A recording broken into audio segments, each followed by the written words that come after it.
Good evening, everybody, and to my good friends Timothy and Jeff. Hello. Hello, hello. How's everybody tonight? Marvelous. Marvelous. Quite well, Good. sir. Good. Quite Good. well.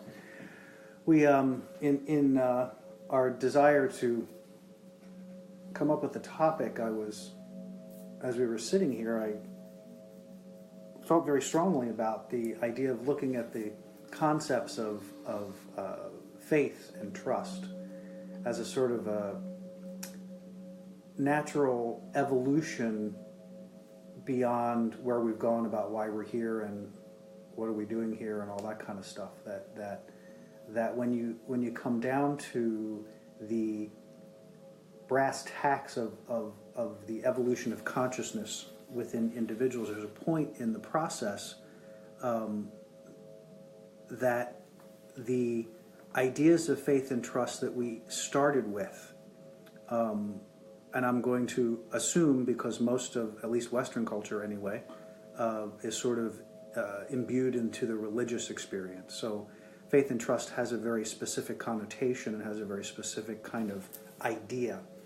And then as we grow, as Timothy was alluding to earlier and before our conversation, talking about what is it that kind of pulled us to the paths that we've chosen, what kind of brought us to this place of wanting to understand more deeply who and what we are and why we're here.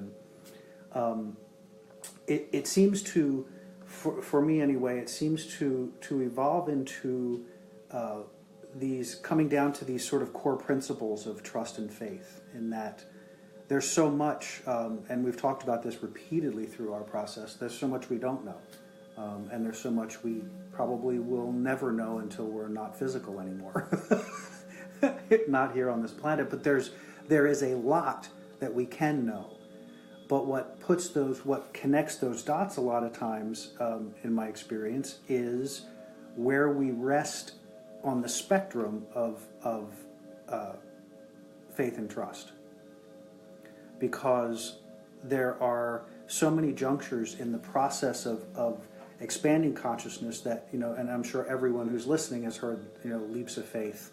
The idea that, I think it was in the 80s was the big let go and jump off the cliff, and what the heck was there? I know there was a catchphrase for it. It was Well, there was "See You" at the top, the Zig Ziglar, but let go and let God. Well, let go and let God, but more the and where the memes come from about taking that leap of faith, being able to step off that cliff. Mm-hmm. I think Jonathan Livingston Seagull, there was some of that in there. There was some in who was it? It's escaping me right now. Well, how about the walk on water reference of Jesus encouraging Peter to get out of the boat and mm-hmm. join him in the water? A leap of faith, for sure. Mm-hmm. And a big statement of trust. Mm-hmm. But isn't it interesting that I think the shift that takes place and the correlation that I want to kind of draw to kind of launch this conversation is that Traith and Fuff. Nice. Trust and faith in the original in the originally instilled process through the religious experience is a faith and trust that is about faith and trust outside of oneself, right? Because that's about the God in the heavens that is God, that is in charge of your path and knows every thought you think and knows everything you want and knows that whole thing, which is kind of interesting in concept, but I'm not going to go there because that gets diversionary. Largely because the words are true, the attribution is false. Let's hear about it. Well, the words are true in that higher part of ourselves, the part of ourselves that is God, is all knowing, all seeing, all participating, all involved, but from a very different perspective than someone's looking down judging, someone's looking down but breathing down the your words, neck. but whose words? Whose words are true? The words themselves. Are you talking about the Bible right now? No, just the concept of that idea is in in the original sense was power outside of self. In the evolution of consciousness is about the power within self. Sure. So it's one of those paradoxical things in that the language is still right. The language is still true. There is an energy, a presence, a larger experience than we are having as humans that is completely dialed in all of those aspects, but not from a judgmental place, from a completely loving place or supportive place. And so shifting the paradigm from faith and trust to outside of self to faith and trust within self, and that being the sort of foundation from which you move through your process of evolution is a big adjustment. Sure. And continues to be. And it's possible that many of our listeners may not have the understanding of, they think that because of the way that they were taught and they were doing everything right by the church and by the Bible, and that they may not understand what you're referring to right now. They may not get that. Which part? Why don't we try to define the words? Play with that a little bit. Yeah. Okay. Yeah. So I'll jump on that grenade for a second. I tossed it out there. All right. Attaboy. Let's do it. So in the way that I'm talking about it on a daily basis in my practice, people often tell me, I can't trust my husband, or I can't trust my wife or my son or something like that. And I oftentimes start chuckling and say, well, you actually can. You really can trust them to be who they are. You can trust an angry, mean dog to bite you if you put your hand near it. If you said, I cannot trust that dog, I would disagree and say you absolutely can trust that dog to do what that dog does. Well said, if sir. you're trying to trust it to be somebody that it's not, or be something that it's not, that's like a little schism that we have in our head of now I'm the one that's confused about trust. So trust is a belief in a system or a process or a procedure or kind of an if-then sort of thing that we could see something's going to happen. You strike a match, you trust it's going to light. And it's almost like it's more of a physical, to me, like matter and physics Sun's and gonna rise. Process. And for me, faith is like that substance of something unseen. I'm borrowing that scripture from the Bible. But faith is like this, well, what if there aren't physics to back it up, or there aren't, it's like, what's the difference between hope and faith? So if we can play with these terms a little bit, and then really, then I think we can kind of go deep once we at least put out there what we think we're talking about, what it's been for us to talk about so far. How about the word trust with regard to a trust fund? You know, like, so how did that get its name, and what are we trusting that it will do? Last you through your lifetime? Like, I trust I'll never have to work again because there's this money coming to me just because. You know, I really don't even know the definition of what that financial application of trust is. But there's like a whole bunch of different uses of it, and they go way, way back there.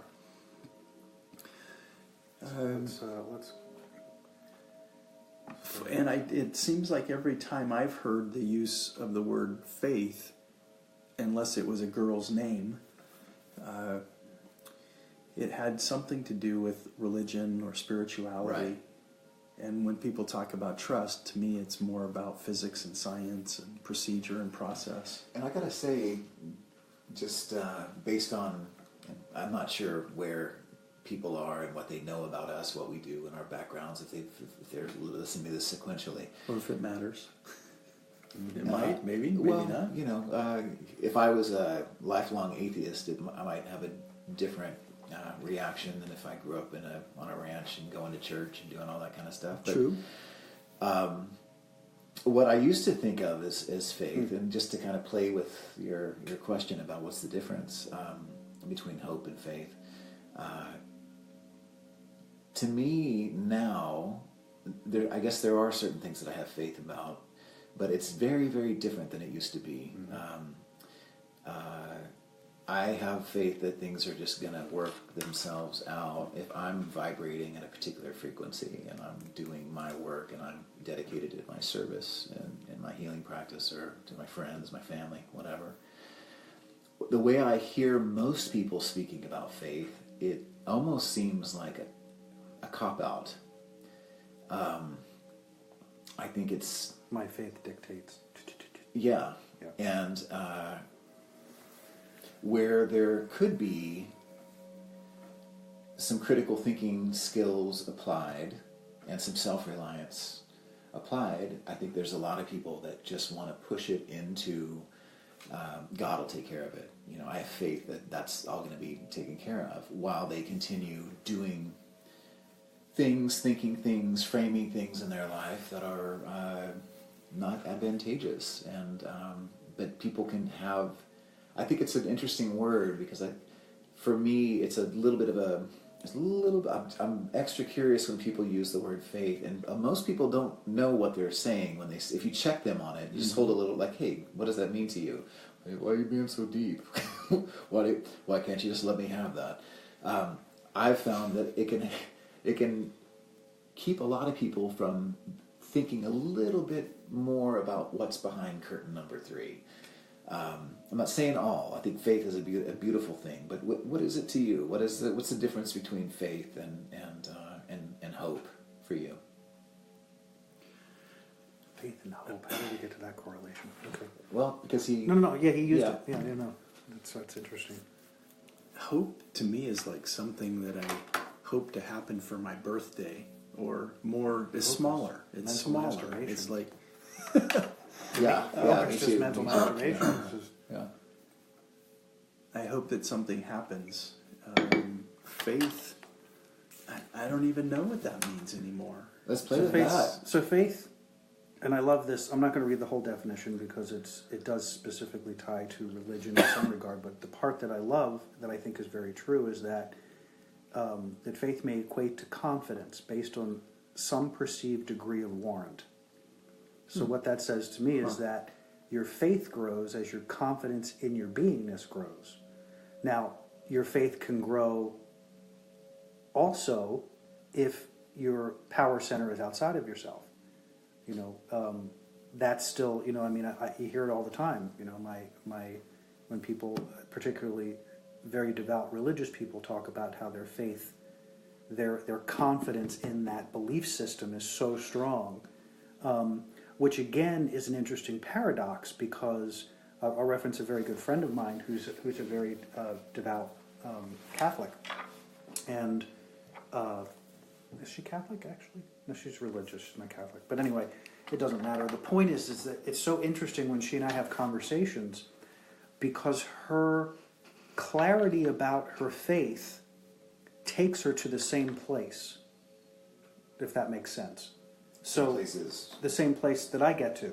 She just gets there from a different perspective and still has the power center somewhere over here, but takes enough of the power back in her own experience by way of owning her belief, if that makes sense. So she owns her responsibility within the context of her faith. So in her mind, the faith is very clear. The religion is very clear. Don't create harm. You know, you don't, you know, the tenets somewhat of the Ten Commandments, but the context being that I'm the one who has to show up in it. So while I believe in this God that is helping guide my path, I have to show up in that path.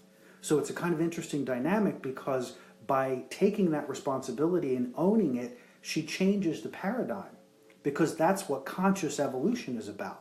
Is when you own it and take it and know that you're sourcing whatever you're creating outside of yourself. And it's so interesting to see how that plays out, because everything seems to have point counterpoint, or has these paradigm shifts where it's kind of true, or it's true, the language is true, but the application can be different. The application can come from a different perspective, so she gets to the same or very similar places in consciousness. How do you know? Through religion, because we have conversations about it. But because she shares her perspective, which Okay. mirrors the same perspective I have from a non-religious perspective. Okay. From a completely different set of circumstances that I came to the same place, she's found through her religious experience. And so I just find that interesting, and you see that kind of, I don't know if you would call that duality, or if you call it paradox, or you call it, I don't know what you call it. But the other thing that's interesting in looking at the actual definitions, faith and trust are very much considered synonymous. They're very much interchangeable. What is the site that you're on? Just Googled it. Yeah, but is it Merriam-Webster? Just says dictionary. Okay. Yeah, just says dictionary. I didn't go into looking at every one of the. I want to play with these words a little bit more. Yeah. And you've asked some questions I've had a chance to ponder as I was listening to Jim talk some more as well. So I hope that the weather's good this weekend for our trip to Catalina. Yeah. There you go. Hope that the weather report is accurate and the seas are 1 to 2 feet so that we don't get sick or that my passengers enjoy their trip. Yeah. I trust that my equipment will work, and I trust that I have the skills to navigate and use it and respond to any situations that arise. There you go. I have faith that there's a intelligent design and that there's meaning to this experience that we're going through on this planet.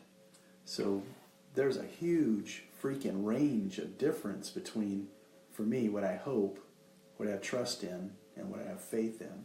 For me. Yeah. So how could you? No.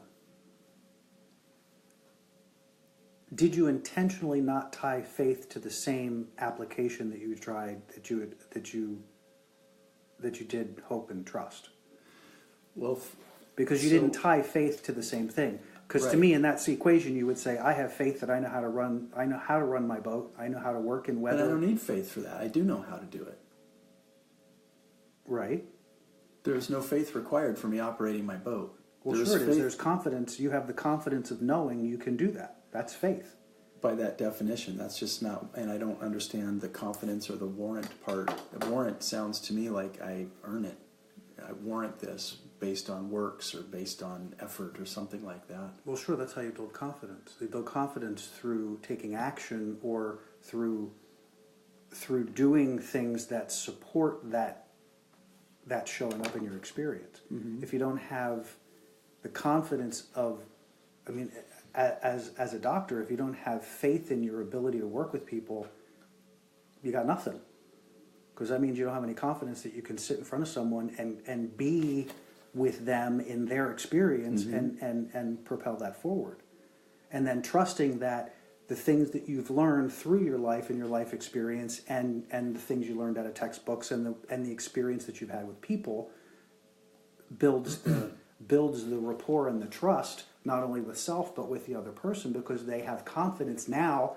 They have faith in your ability to produce a space that allows them to transform. Did you say you had faith in intelligent design? Or divinity, that there's some purpose to all of this other than just getting my ass kicked every week. I get up and go to work and do all this. This ties really to what we talked a little bit about last week. You can personalize at one point, and then you completely depersonalize at the next point. Right, yeah. And the gap is like huge to me. Uh-huh. From at least listening to it, it's like, wait, from navigating a boat to the cosmic design. Can we lean a little further into the faith that there's a divine purpose? Yeah, and what I would like to include in that is the definition that Jim is proposing, that in the books that I've been reading about the afterlife or about using mediums to connect with off-earth intelligence or other entities that seem to want to participate in all that, the more that I do that builds my confidence. And the more that shows up and I get to see it. I've seen 4 UFOs in my lifetime. The first one that I saw, I was a kid, and I doubted that I saw it. The second one certainly reinforced my first experience, and by my fourth one, I'm like, well, hell yeah, they're out there, and I've seen frickin' 4 of them now, and they all kind of showed up the same way. I apologize if I'm being repetitive, but I didn't get the correlation. Can you please give more words? Because that correlation didn't make any sense to me. Okay. So it was through my experience of seeing 4 UFOs over, say, No, you 4 were talking decades. about books. You were talking about reading books. Same thing. No, it's not the same thing. One's reading and one's experiencing. They're two different So things. the books led to me bringing it into my practice. So I wanted to play with this too. I didn't want to just read these things and listen to other people's experiences with being psychic and creating these experiences that are now showing up in my office multiple times a week. I now expect that to happen. And I have faith that will happen and is showing up that way. And you trust that you'll be able to handle it when it does. And so, Right? Yeah. how is it that you are able to pull design out of that, like intelligent design? There may be things that you're having an experience with, but how do we know that there's something that is guiding it? Like, I don't know. When I think of intelligent design, it doesn't matter what I think. I'm very interested in what you think. What does intelligent design mean to you? I understand you gave an example of what, like, one of the byproducts of it, but is it a who? Is it a what? Like, what is the intelligence, and how does that show up in this soul recovery stuff? What is the intelligence? Or is that part of the great mystery of this cosmic dance? Just God, just whatever you want to call it. So many different terms and words for it. But intelligent design or divinity or God, source, chi, prana, all these different terms. Okay. Just that. Okay. But I don't see it any longer as like one place that exists. There isn't any one place. It's just all connected, and Right. we're all have the opportunity to tap in and experience that. For me, I don't like the idea of randomness, and I don't know how we could have gotten as kind and loving as we are simply from randomness. It's not from randomness, and I have a book for you written by a neuroscientist that I follow called The book is called Moral Landscape by Sam Harris, and I'd love to loan that to you. But he cites how it was advantageous for our evolutionary biology to be kind. We have better survival the same way that oddities happen all the time in nature for the survival of a particular species. But There was, as you were asking the question, there was something that flew through my mind that I want to throw by to see how you feel about the gap. That might help with your Okay. I question. don't ever shop there. Because speaking of the 80s, the gap would lead to those questions, because the two things don't connect in immediacy. So in order to understand this, you have to understand what's in between this and this. And to me, what is between this and this is you. Your beingness is what is between here and here. Okay. And so the leap that's taking place is you're bypassing you to go to a grand scheme that exists outside of you. Again, correlation to God, only in nicer words and not such a dick. But the idea being that if in faith and trust, because even in the context of the conversation, there's been some resistance to the idea of the faith and trust piece along with the boat, having faith that you can navigate the boat. You are the integral piece in your life experience that connects that orchestration. Right. Because without your intention, without your desire, without your focus, Right. without your energy, there is nothing. There's nowhere to go from there. So connecting those dots means realizing the divinity within, which is what the faith is about. The faith is going from the divinity isn't over there, the divinity is here. And I trust, given my experience, because I've applied that faith in my experience, because I've stepped into my world in a way that says everything always works out for me, if that's my particular bent. And so my intention and my focus is that I contribute to that in every juncture in my life, because my energy aligns there, because my beingness comes to that focus, and out of that I have the experience of that divine plan. I have the experience of that sense of greaterness. Mm-hmm. But it's something I experience. I don't read it. I don't listen to someone tell me about it. I experience it. And the experience is what changes faith and trust from that out there thing to the in here and up there thing, in and up, whatever.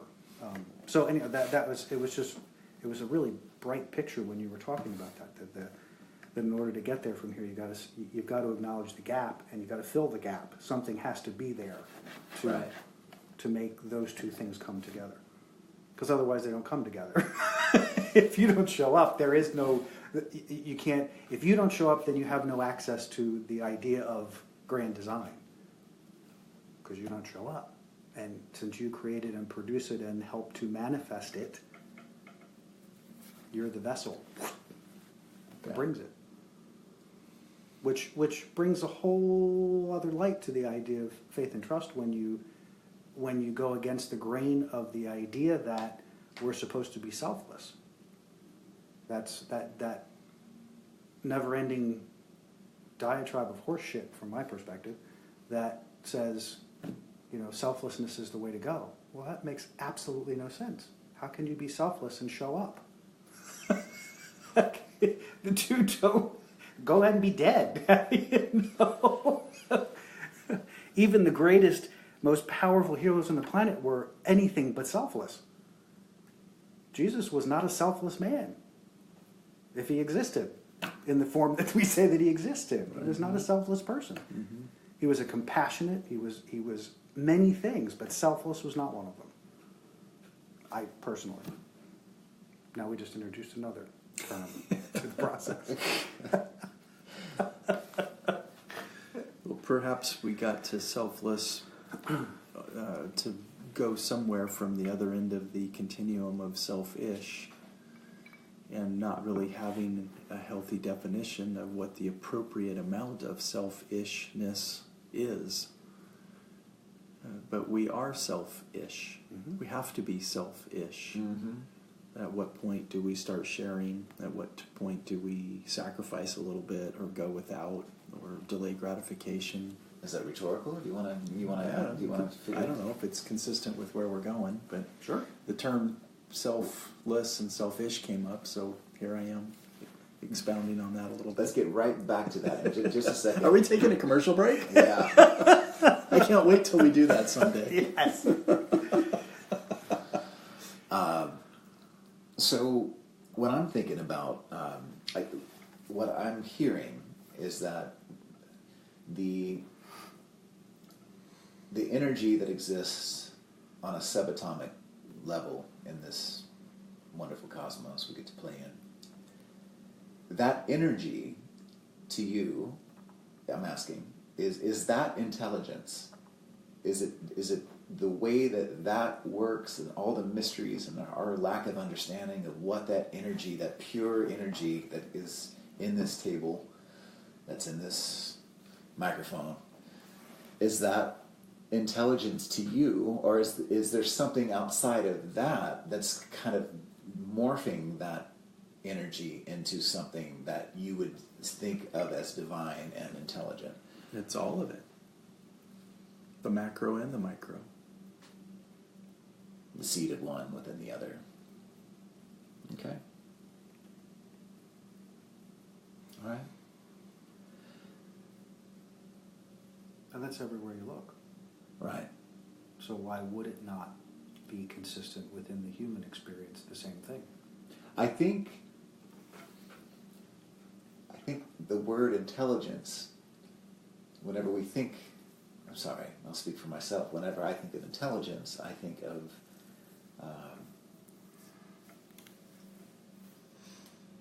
something that has... So is intelligence different than consciousness? You think that there's a consciousness to the cosmos? Is it different than the intelligence of the cosmos? I'm just wondering where it's within everything, but is it just simply the energy that exists? And is there something outside of you and your mind that's affecting how your life goes? Is there something intelligent outside of you that you are at play with, that you're an agent for, whatever? Is there something outside of you that has a certain purpose for your life? Yeah, I have faith that there is. Okay. And that's where I just kind of run into a little bit of a wall. And I'm happy with that. I love you. The idea that there's some sort of supernatural agency that's working either for or again, or I'm trying to find my place within that. Mm-hmm. So the word supernatural only means we don't understand it, but it doesn't mean it's really supernatural. It's just a different frequency, dimension, just a different thing. Sure.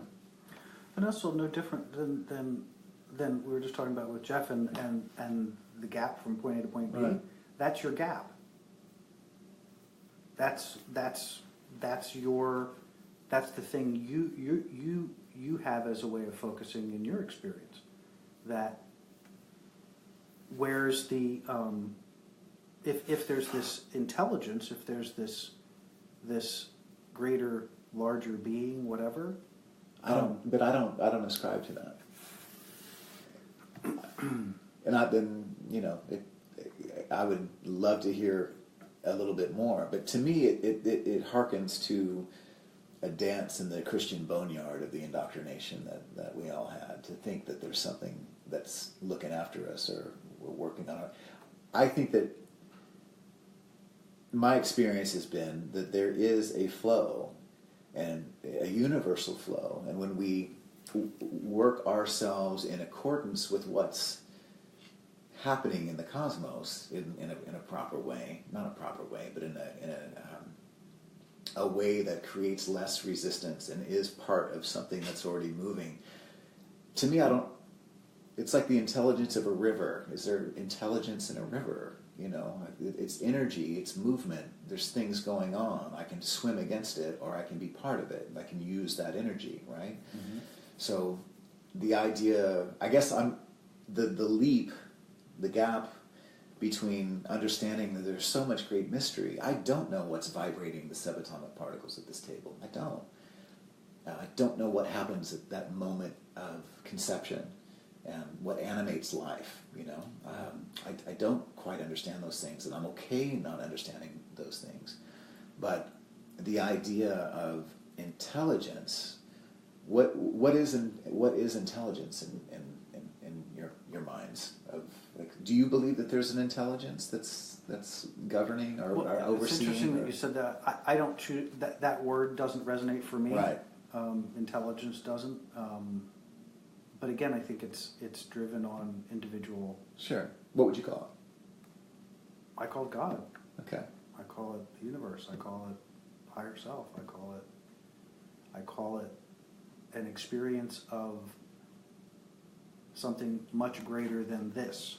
This being this physical personality body thing that I'm hanging out in. But back to your conversation that you were having with Jeff about the divinity being within you or within us.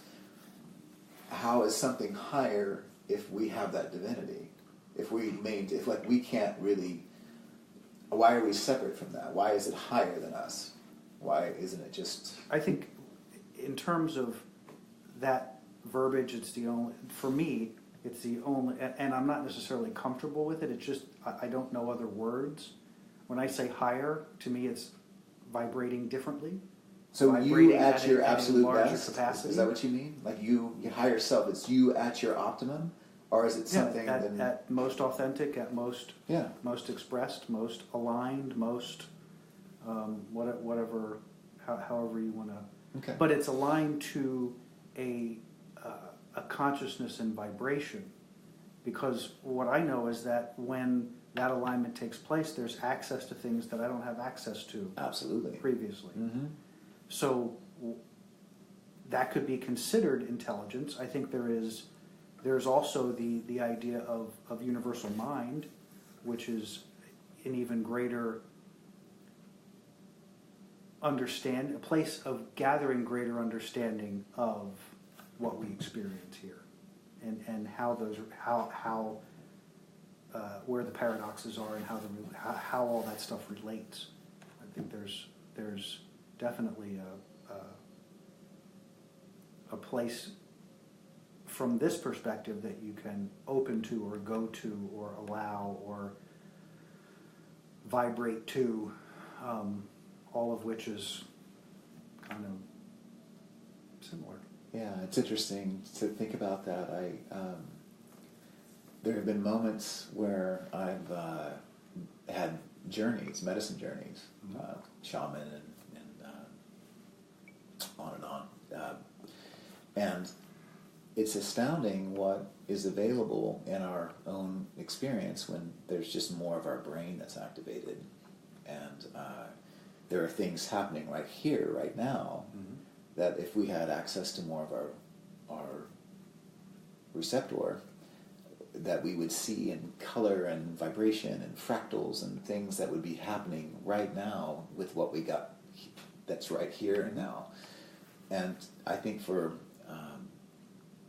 me, it's trying to, the great mystery for me is trying to understand that energy. And just for the record, it doesn't seem like it's something outside. It doesn't seem like it's higher. It just seems like my job is to remove the obstacles within me that keep me from understanding what is right here and right now. Mm-hmm. And when I'm doing my level best to remain clear and vibrant and open, and then I just get to amplify the channel that I'm already on. It doesn't feel like something that's elsewhere. That's all I'm trying to get out. It doesn't feel. It just feels like I'm opening up and relating to this space and this time and all the energy that is right inside of all of it, all connected, and it doesn't feel like a. So I guess intelligence is a hard thing for me to get, because it seems like there's a conscious decision by something, some agency, what is intelligence? What is intelligence to us? For me, it's something with a plan. Something with an idea and some idea of how to make it happen, set it in motion, see where it goes.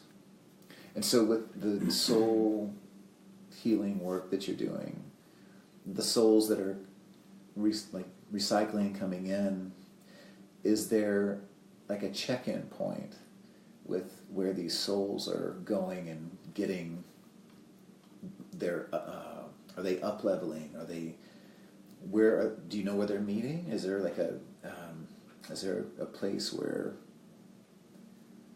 do you know where these souls come and go from? It seems to be a consistent place. The planning station, the flip side, just a dimension. Huh. I like the way that me too. Abraham describes it, which is just non-physical. Yeah. It's physical and non-physical. Yeah. And in non-physical, there are no limitations. In physical, there's lots of limitations. Yeah. And so you come from a place of no limitation to a place of Pure dimensional potentiality. limitation. Oh, ooh, I like that. That we might push into the notion of higher doesn't necessarily mean separate. And there's a couple other words that we were playing around with too, and just thinking about local government, community government, city government, state government, federal government, and then NATO. They're all within themselves. They're all like just a layer. California is part of the United States. The United States would be a higher form of Sure. our country or our land. but we're part of it. We're a drop in the ocean. You're part of the Pacific Ocean, which would be separate from the Atlantic Ocean, but if you're in the ocean, that could be the whole thing. And I don't know how a drop distinguishes itself from the other drops, but I'm sure if you were a drop, you probably would. Mm-hmm. And then if we were a drop in the ocean, we might be having a conversation, the three of us drops, about the current that we're caught up in and why the temperature is changing and who's directing all of this. we could be those three drops out there that wanted to think about things that maybe other people aren't thinking about so much. Rumi says, you are not a drop in the ocean. You are an entire ocean in a drop. It's all connected. Same thing. Right? Yeah. Yeah. Yeah, I think this is a good topic in that it forces us to, which I think is also part of the consciousness game, is becoming more conscious of language, becoming more conscious of how we use language. Absolutely. But at the same time, the language choices are vibrational choices which serve the ego, which serve the human expression for each individual. And until that expression no longer serves that individual, there's nothing that can be done to take that expression away. Because that's how identity is created, through the choice of language that makes sense to our experience of what we've grown to trust and what we have faith in. And if your experience is such that the idea of intelligence doesn't resonate, that's cool. And if in your experience, that's perfectly fine. It doesn't, as we have continued to find as we talk through these processes, we have different choices for words arriving to the same destinations. But the destination is unique to Jim and to each of us, if that makes sense. The destination is that destination because of our choice of how we translate the energy, how we translate the energy into language. And that translation is very personal. So when we drill into each other's use of language or use of expression, we're actually drilling into core understandings of who we are. Yeah. And how we've evolved to this point, how we've come to a point of being able to define, because words are the last part of creation, not the first part of creation. Mm-hmm. They have to starts as energy that needs focus. The energy gets focused, and that energy then, through our experience, we focus the energy, and it becomes denser and denser until we can define it, until we can give it some type of description. And it may start as a feeling, and that feeling then informs a different expression. It informs us to pick things, but those things we're picking are things that are coming through our own personal experience until we learn or know something different or better. Or different or better, maybe not the right, different.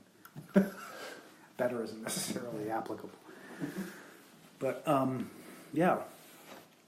So faith and trust, while it has similar definitions, is going to have a different implication based on the path that you're walking, because the path that you're walking is selfish.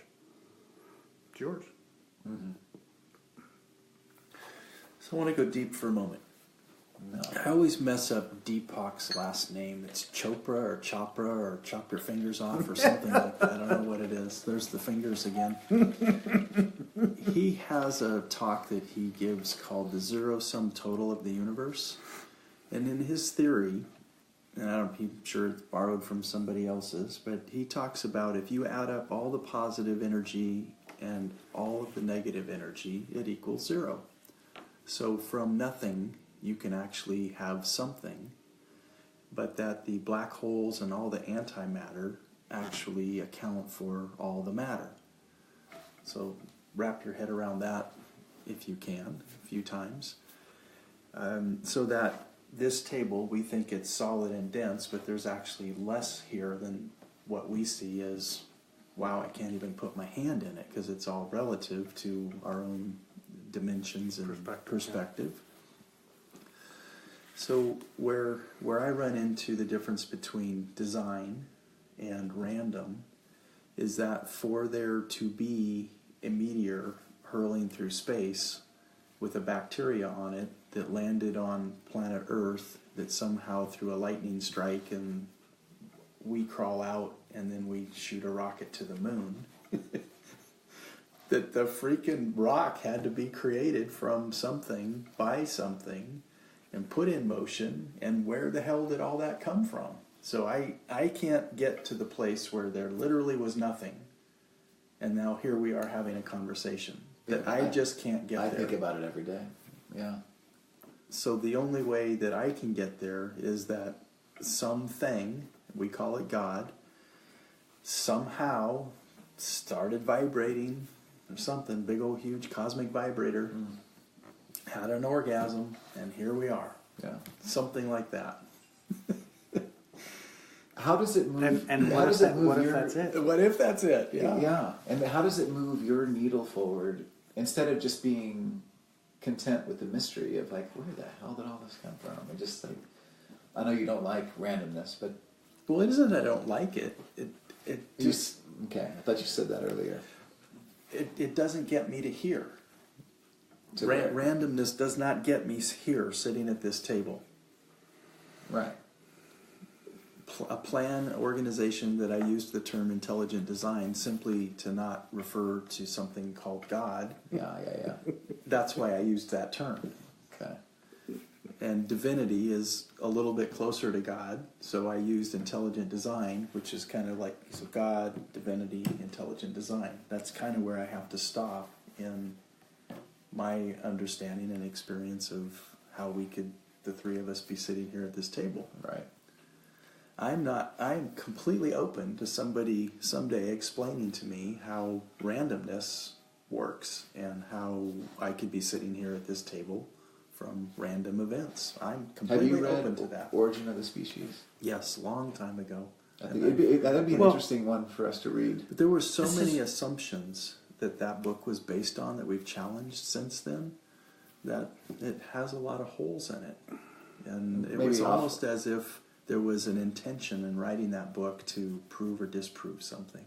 And it's really fascinating. There's been, a lot of the History Channel did some documentaries on it, and Discovery Channel, and Darwin had So it. this is interesting. So the definition of random: made, done, happening, or chosen without method or conscious decision.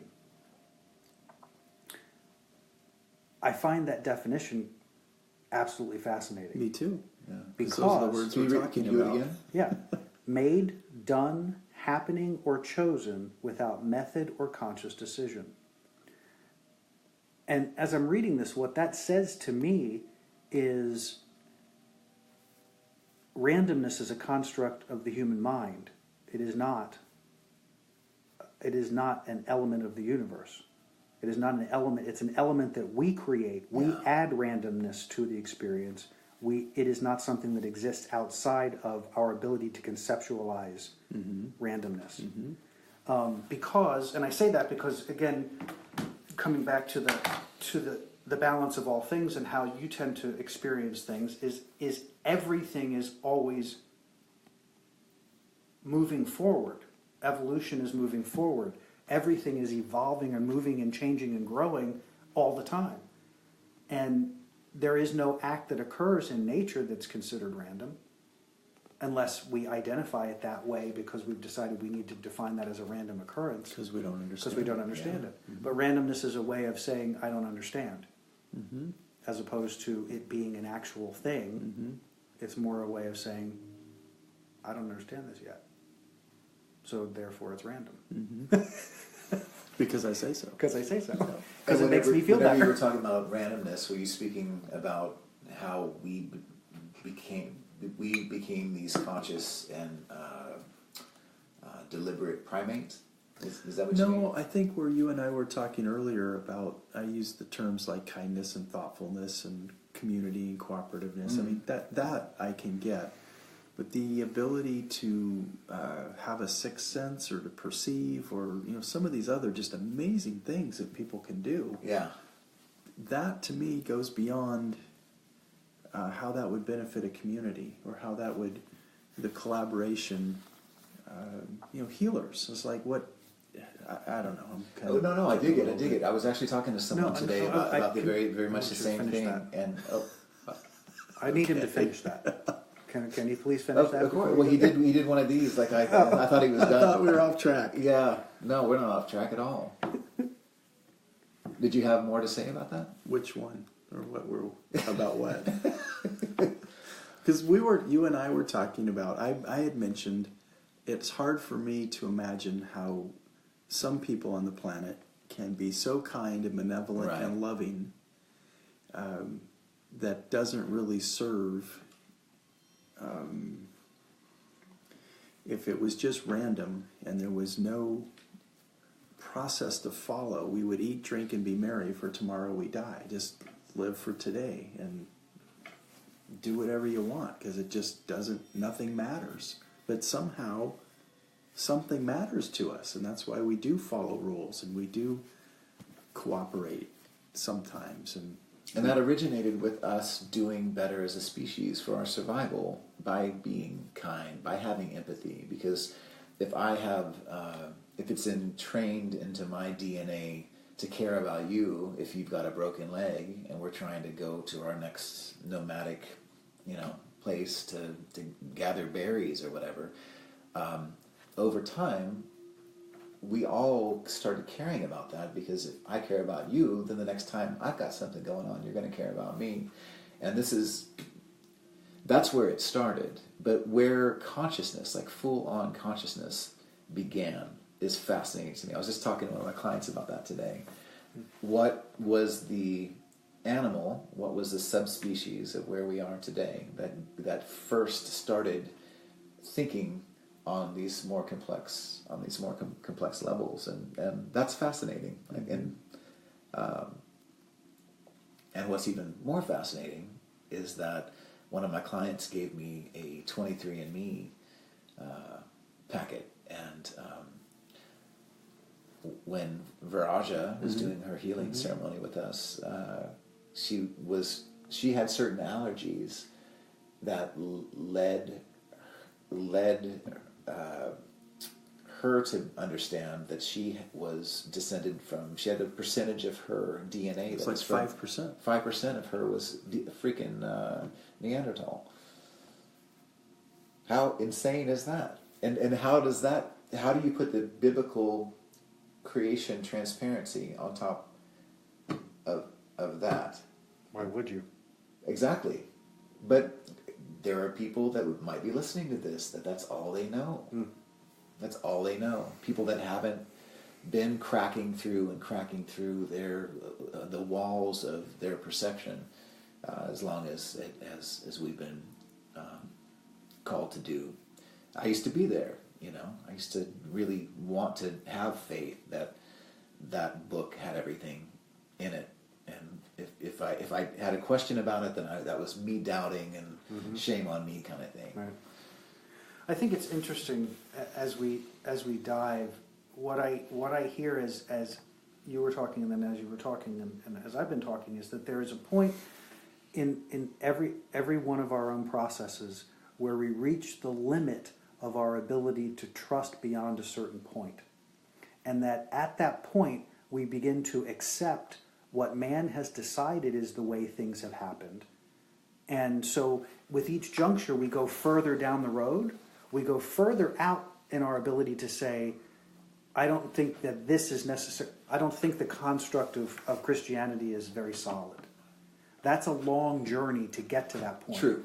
But we can go to a certain point, and then our ability to trust ends because we have no experience beyond this point. So now we reincorporate what man has done, which you were talking about. This came up when you talked about the meteor with the bacteria, and you were talking about where was yours? Darwin? Yeah.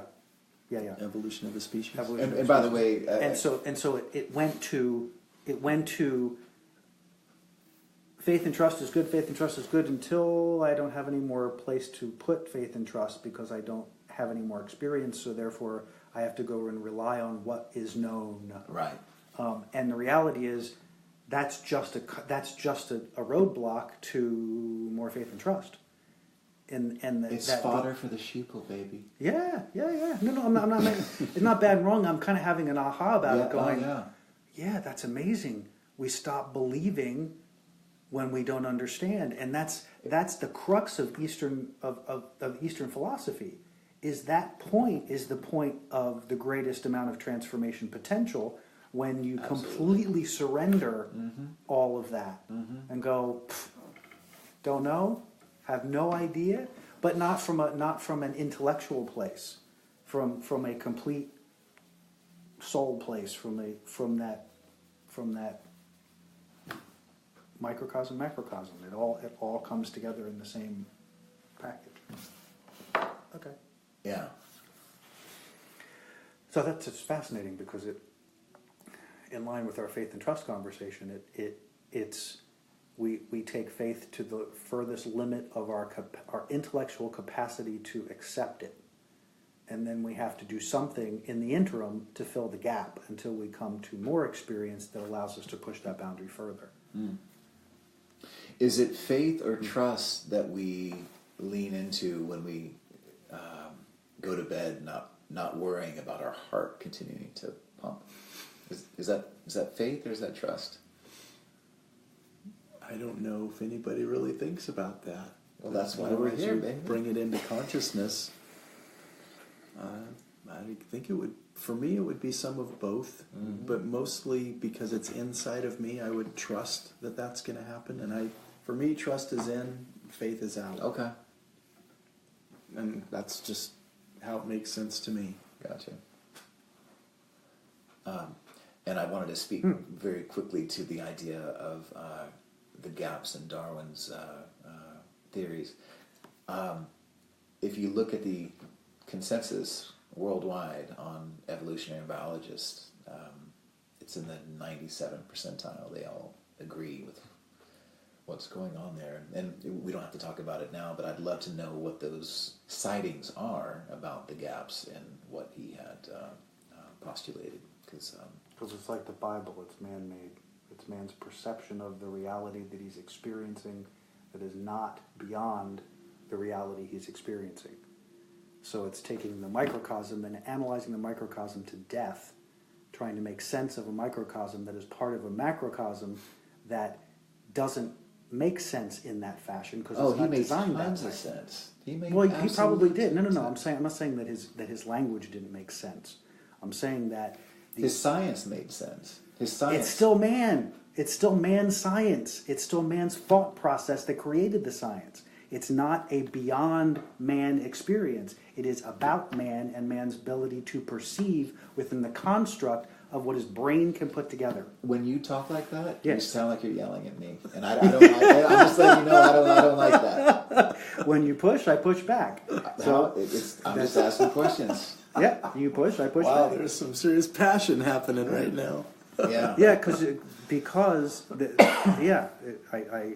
is a. And you're not breathing, so let's just take a breath. I don't need to take a breath. Thank you. I'm good. Oh, you don't? No, I'm good. You what? Yeah. Okay. I'm good.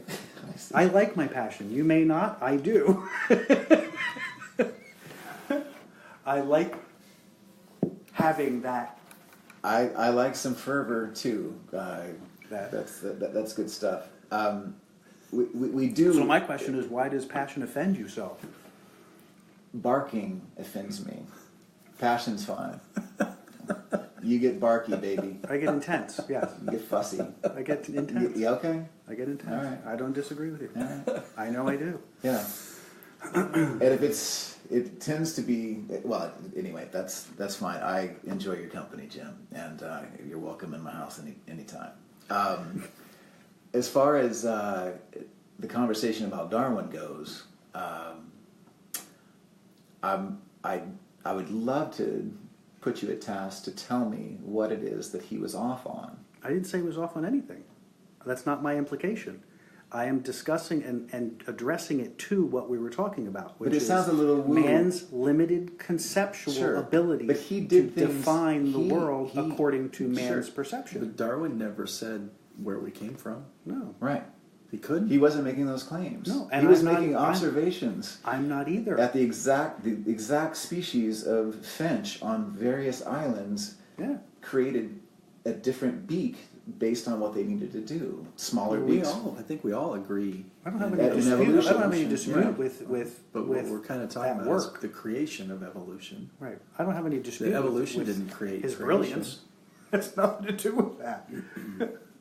I'm not sure how you got there from what I said, because there was nothing in my language that said he's an idiot and doesn't know what he's talking about.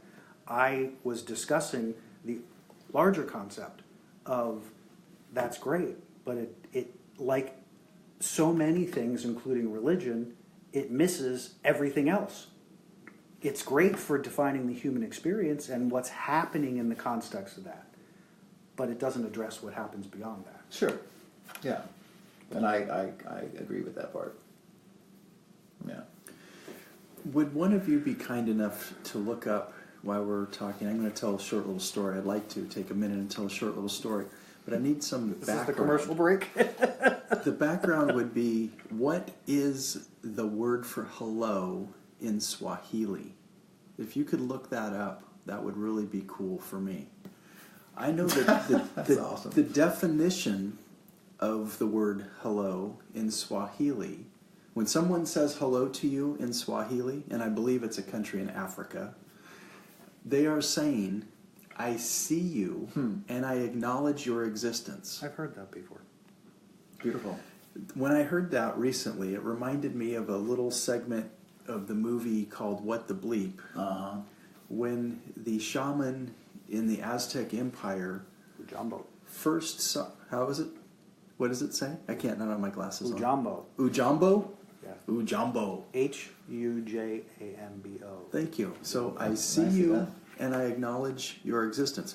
That's beautiful. Which also implies there are some people I don't see and some people's existence I don't acknowledge, right? It would imply the opposite is possible as well.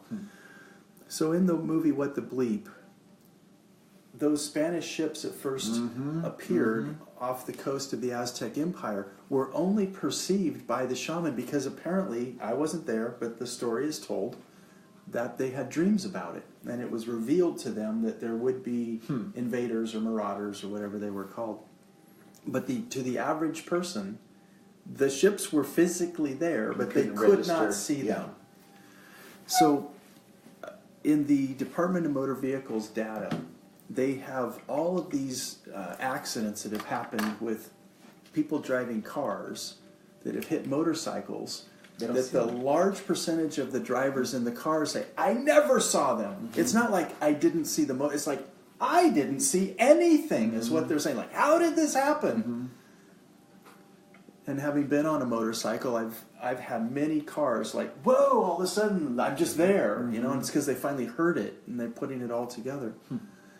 There's a video that we should watch sometimes, a really short one. You've probably seen it.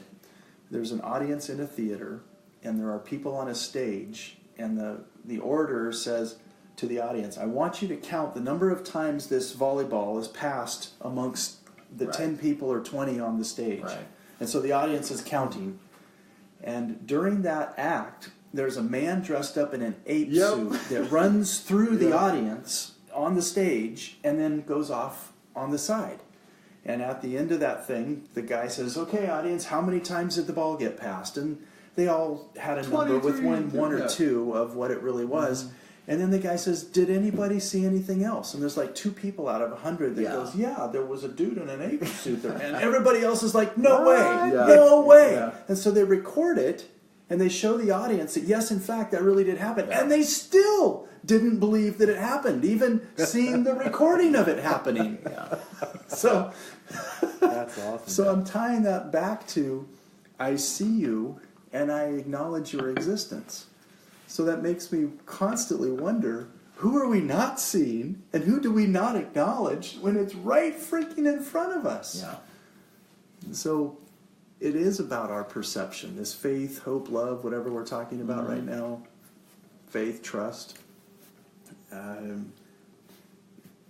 Sometimes it can be right in front of us, and it's just like we're not seeing it. We're not tuned into that frequency. Right. So one of the things I've loved about the last maybe 3 or 4 of our meetings is when this passion thing shows up, is that we're really challenging each other's assumptions. Absolutely. And I love that Me too. because you're forcing me to grow.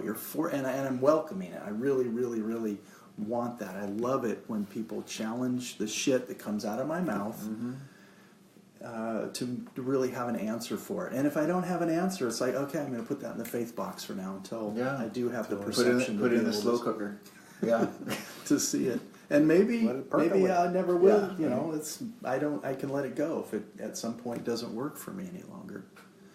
When I had my 4th encounter with a UFO, my girlfriend was standing right next to me, looking in the same direction, and I'm pointing it out to her, and she couldn't see it. She doesn't believe in UFOs. Wow. There's no place in her world for that to exist. Although if she were here right now, she would probably disagree with me because she really loves to do that too. Yeah. But isn't that interesting? That because I have had experience with them, I do believe in them. They make sense to me, and even as a trained aerial observer, someone who's been trained to identify flying objects, I have no explanation for what those were, other than it was a machine that defies my ability to understand what it is. What can you hum a few bars and tell us a little bit about that? What did you pick one and let Reader's Digest? Well, the last one was probably the most poignant and most awesome. Sitting charging up her Tesla outside. Recently? This was only like a year and a half ago, something like that. Wow. Beautiful, clear day, beautiful weather. 2 or 3 other people charging their Teslas as well, sipping our Starbucks, and I look up and I thought I saw 2 hawks. One was a hawk, like doing an orbital thing, and the other one wasn't moving at all. And I'm like, whoa, is it one of those birds that just flaps in one place kind of thing? And then it descended, and I'm like, whoa, I've never seen a bird do that. And then it just went, boom, and it looked like it flew all the way down the state of California, even though I can't see that far. And then it just like disappeared. And it was going so fast, and it made one of those kind of 90-degree turn things that anything inside of it would have been just disintegrated with normal physics and the G-forces and everything.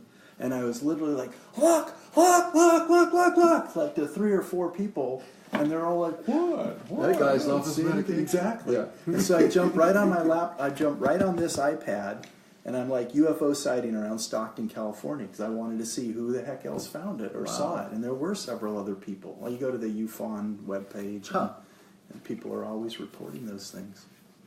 But that, to me, is simply because I am open. It has been, I am willing to see it, and so they show up. So it brings to mind... And I don't even need them to exist. I just need to know that I wasn't on LSD, and I'm not prone to visual hallucinations, and that really did happen in my experience. And I think all of us at the table would be prone to see things that other people might not be able to see. And do we have a sense of why that is? That like a chromosomal thing, or is that a the ability to see something others don't? It's a belief. It's just a willingness to be open. But at what were you born with that? Was I born? Were you born with this little fish out of water kind of way of seeing things differently, or was it is it something in our genes that we are more open? Like, does your mama have? Does she have more of an openness to things? Is there something in your ancestral My mama line? is definitely not open. She's that. Save me, Jesus. Help me, Jesus.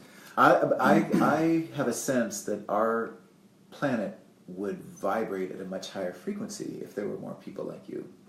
I think that we're missing a lot. There's a lot of density, and there's a lot of people very focused on very predictable. But if everybody was like us, what the heck would the three of us be doing here? What would we be talking We'd about? have nothing to talk about that would be of any benefit. Everybody go, oh, I already know that. I already know that. Yeah, I've already heard exactly. that. Come on, give me something new. So it's all good. But it is possible for people to be in constraints in life and to be inspired into something different. And I think that's part of why we're doing this. Sure. Yeah. And what have been some of the more, using your word again, what are some of the more poignant moments that allowed us to trust, to have faith that, okay, I'm not just a weirdo. I'm not just having didn't just have a mild stroke. There's credence to this experience and how I'm interpreting, and I'm learning to trust it. At what point did you start trusting that the crazy chasm between you and your peers was yours? And when did you start to embrace that? When did that feel like? When did you just go, okay, I'm tired of fighting it. I'm not going to be like anybody else. This is my song, and I'm gonna sing it. I trust from the beginning for me. Yeah. Yep. Yeah. It's preschool that I know of. Never any doubts? No. I always knew I was the weird one. I did And it too. was just okay. It's Yeah. like, yeah, it's who I am. It's how But I show we up. all it's didn't you have like a little bit of desire for acceptance in Yeah. certain? Okay. Yeah. So I'm just wondering how you squared the circle of just kind of being a little bit of the side, like a little bit of a freak show in a great way, in a positive way. When did that become? When did you give yourself permission? Was there ever a time when you sacrificed your authenticity for the crew and being in the military and all that? I'm just curious. Like, was there ever a time where you had to shore that up? Have you learned to have certain kind of boundaries with how? Are you just full bore all the time? Both of you? No, or you learn your I had audience to kind operate of within Yeah. that system to not cause too many waves. Yeah. But just a lot of it just kept to myself. And But would you test the waters a little bit to see who might be willing to? I don't really know that I needed anybody else to come along. It Okay. was fine, just what was going on in my world. What about you, Jimbo? Never conformed. Yeah. Was not my MO. I knew. I was thinking through. See, because I came out when I was 14, 13. Wow. I came out in high school, and found out many years later from people that I went to high school with how amazed they were at who I was. Because I wasn't terribly amazed at who I was, but but that was all. They were shocked with you coming out. Is that what you mean? Oh hell yeah! Oh wow! And in awe. Yeah. That I just walked it like this is what it is. Yeah. I mean, my dad beat the shit out of me when he found out. God. Wow. And flash forward 35 years later, and and it's not even a drop in the bucket. Sure. But I was thinking of all these key junctures. I left home when I was 15, and the circumstances were remarkable because I was out. I was whoring it up like I could, I was stealing my parents' car and driving down to the gay mecca so I could get a piece of ass and have a good time. And I came home one night, and my mom had discovered I was gone, and they were trying like heck to figure out how I got out of the house. So she locked all the screen doors so I couldn't get in the house. And I said, nope. And I walked away and walked 5 miles to the nearest town because we lived out in the middle of nowhere. Where was this? And this is in Pennsylvania. Wow. And so at 2 o'clock in the morning, I'm walking through the cornfields, going to get to the nearest town, and never went back. Good for you. Went to college. Actually got them to co-sign a loan to go to college. Private Catholic college. I was this far from the seminary. I lived in a seminary for 6 months. Wow. My best friend who lived across the cornfield, she and I shared the same birthday. We were a year apart. And I went to visit her at her school and went, I have to experience this. And that's what I told my parents. Huh. I said, understand, I'm not going for grades. I'm going for the experience. Yeah. It lasted about a year and a half before I took a half a bottle of aspirin and drank a beer. Because I realized that God wasn't in that seminary. Huh. What does half a bottle of aspirin do? It'd fuck you up pretty good. Oh, really? Yeah. It's like a way to get high? No, it was a way To leave the planet? To leave the planet. Oh, damn. But, yeah, that didn't last very long. I laid there for a while and thought about it. And You're like, one of my brothers came in and went from the seminary and was talking to me and laid there for a little while longer and went, I don't think this is what I want. yeah. So I went out and said, hey, I just ate all these aspirin. I just drank this beer. I think I probably got to go to the hospital. Oh, my gosh. And then sitting in the hospital emergency room, this man showed up. The first person I'd encountered in many, many, many years who got me. I don't know why I knew he got me. Mm-hmm. He was there for a minute, and he was there long enough for me to throw up. And as soon as I threw up, he was gone and never came back. Never saw him again, don't know who he was. Huh. But he touched me in some way that Let you release that. yeah, that I went, oh, okay. But then, I mean, I think about all the amazing connections when I was living in New York. I'd moved to New York to be an actor. And after about a year and a half, I realized that wasn't happening. And there's a whole build up to that, because the place I was living, the woman I was studying with, I met her in a different state with her husband, and it was craziness. But when I decided to end that relationship, it wasn't a relationship as in sexual relationship. It was a student mentor thing. And I was sitting in my apartment, and I was depressed as hell, because I wasn't going to be an actor, and I didn't know what the hell I was going to do now. And I wrote a Dear God letter and said, Dear God, wah, wah. Huh. And then at the end of the letter I said, look, I don't care what you do with me, just do something. This was April 28th of 1990 something. And I said, I don't care what you do with me, do something. But I give my life to you on this day. I don't care where you put me, I don't care where you send me, just do something. And 24 hours later, I got a phone call to move to Arizona. 5 days later, I was on a plane to Arizona. I'd spent 23 years in Arizona. Huh. But it's been that evolution has been very, very consistent all throughout my life. And at every juncture was a point of me or not me, me or not me. And I don't think I ever made a choice not me, which I'm very happy about. Yeah. At the same time, landing in where I am now and going, okay, this is where the faith and trust comes in. Because there's been a lot of amazing things and a lot of remarkable unfolding in my life, and now I'm at a place where I go, what now? So when we were having these experiences where there was some North Star inside of our navigation system that was guiding us, was it just like for me, people ask me all the time, well, how did you grow up on a ranch and end up, in all these kind of fringe ways of doing life? And it just felt for me like I was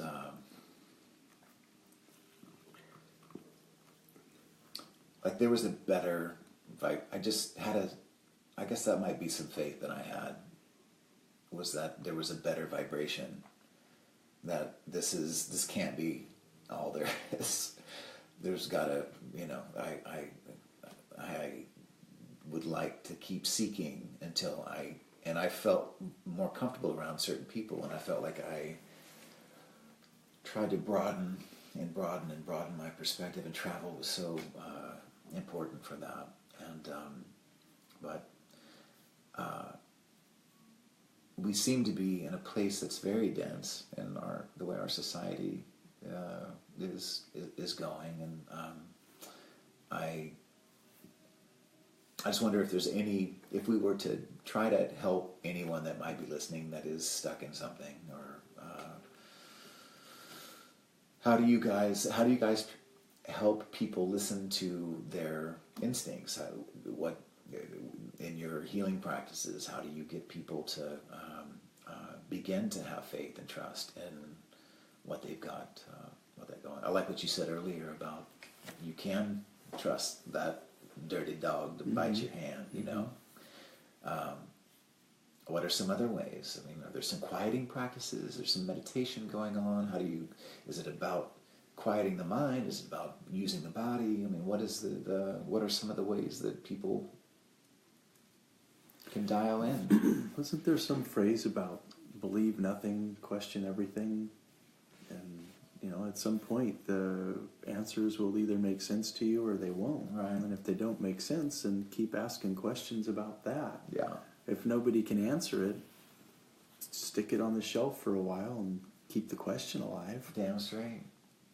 I can tell you, for me, my consistent driving force for my entire life, as far back as I can remember, has been my relationship with God. Forever.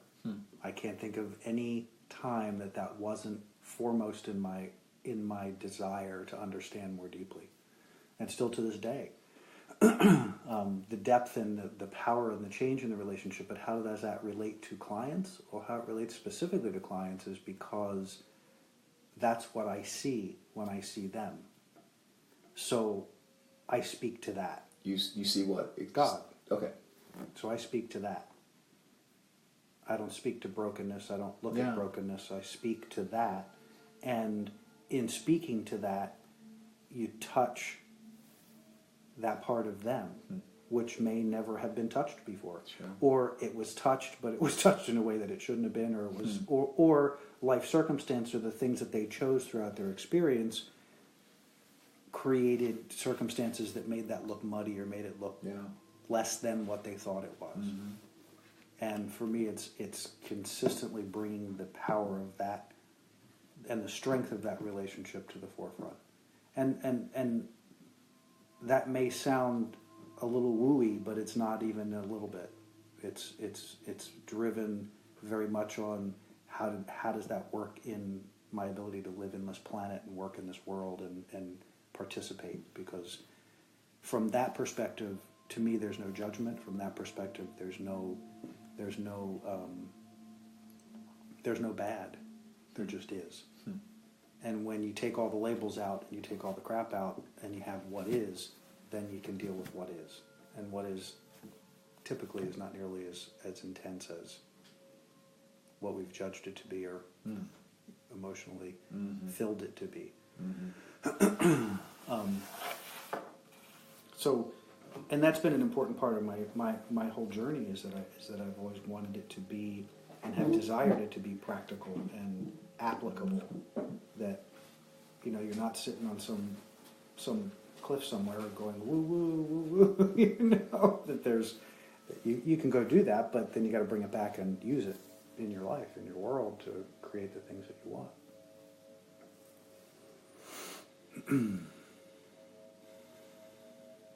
What do you think people want? Connection. Yeah. To self, mostly. Self, capital S. They've been beaten down by the small s. They've been abused by the small s. But they haven't embraced the bigger S. Mm-hmm. Do you see connection and acceptance as being really similar? That through connection one experiences acceptance?